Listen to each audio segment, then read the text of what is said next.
सर्द शाम थी। आसमान धुंधला और हवा में हल्की सी नमी थी।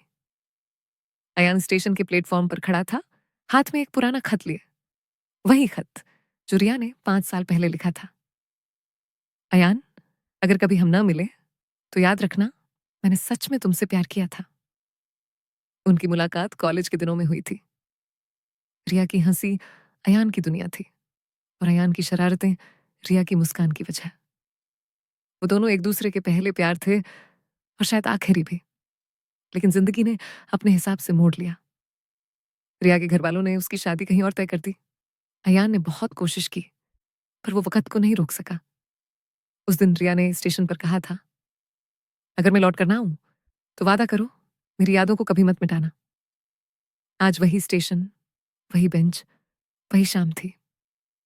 अयान ने आँखें बंद की और उसे लगा जैसे रिया फिर पास आकर बैठ गई हो। हवा के झोंके में उसकी खुशबू घुली थी, जैसे वक़्त ने कुछ पल के लिए करिश्मा कर दिया हो।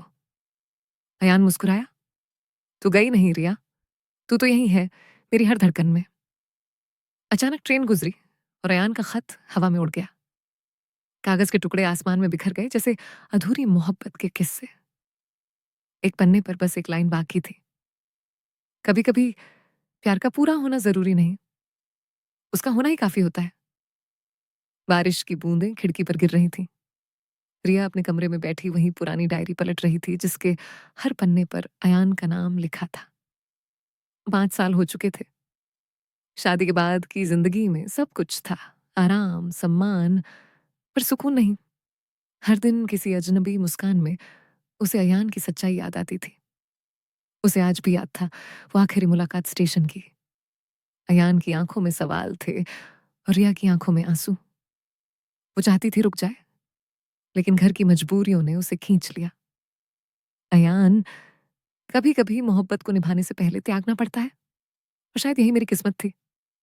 शादी के बाद हर त्योहार, हर गाना, हर बारिश उसे उसी स्टेशन तक ले जाता। वो चाहकर भी भूल नहीं पाई। हर साल उसी दिन, उसी वक्त वो स्टेशन जाती जहां अयान उस बेंच पर बैठता था। इस बार भी गई, पर प्लेटफॉर्म खाली था। बस हवा चल रही थी और एक कागज का टुकड़ा उड़कर उसके पैरों के पास आ गिरा। उसने झुककर उठाया। लिखा था, कभी कभी प्यार का पूरा होना जरूरी नहीं, उसका होना ही काफी होता है। अयान। रिया वहीं ठिठक गई। आंसू अपने आप गिरने लगे, जैसे वक़्त ने उनके प्यार की मुहर उसी पन्ने पर लगा दी हो। उसने आसमान की ओर देखा और हल्के से मुस्कुरा दी। हाँ अयान, तू गया नहीं, तू अब भी यहीं है, मेरी हर सांस में, मेरी हर याद में। बारिश फिर तेज हुई। रिया ने वो कागज अपने दिल से लगाकर आंखें बंद कर ली और हवा ने धीरे से फुसफुसाया, अब अधूरी मोहब्बत पूरी हो गई। रिया ने वो कागज अपने दिल से लगाकर आंखें बंद की। बारिश अब तेज हो चुकी थी और हवा में वही पुरानी खुशबू थी, अयान की। वो धीरे धीरे स्टेशन की उस बेंच की ओर चली जहां कभी दोनों साथ बैठे थे। वहां एक फूल रखा था, लाल गुलाब, जो भीगा हुआ था। उसके पास एक छोटी सी पर्ची। रिया, अगर तू कभी लौटी तो ये गुलाब तेरा इंतजार करता रहेगा। अयान। रिया के होंठ कांप गए, दिल धड़कने लगा।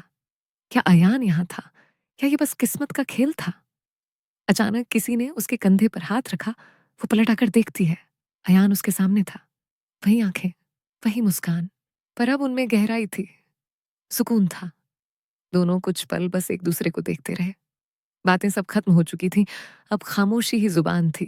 रिया की आंखों में आंसू थे। अयान, तू सच में लौट आया। अयान मुस्कुराया। मैं गया ही कब था रिया, मैं तो हर दिन तेरी यादों में जी रहा था। हवा चली, गुलाब की खुशबू फैली। रिया ने हाथ बढ़ाया, पर अयान का हाथ ठंडा था। वो घबरा गई। अयान, तू ठंडा क्यों है? अयान ने बस मुस्कुराकर कहा, क्योंकि अब मैं वक्त से बहुत दूर जा चुका हूं। रिया की सांस थम गई। आसमान से बिजली चमकी और अयान की परछाई धीरे धीरे धुंध में खो गई। वो समझ गई, अयान अब इस दुनिया में नहीं था, पर उसकी रूह आई थी वादा निभाने के लिए। रिया जमीन पर बैठ गई, आंखें बंद कर ली और हल्के से बोली, अगर तेरा साथ अब खामोशी में है तो मुझे भी वही मंजूर है। उस रात स्टेशन पर बारिश थमी नहीं। सुबह जब सफाई कर्मचारी पहुंचे तो उस बेंच पर 2 गुलाब रखे थे और एक चिट्ठी। अब अधूरी मोहब्बत भी पूरी हो गई।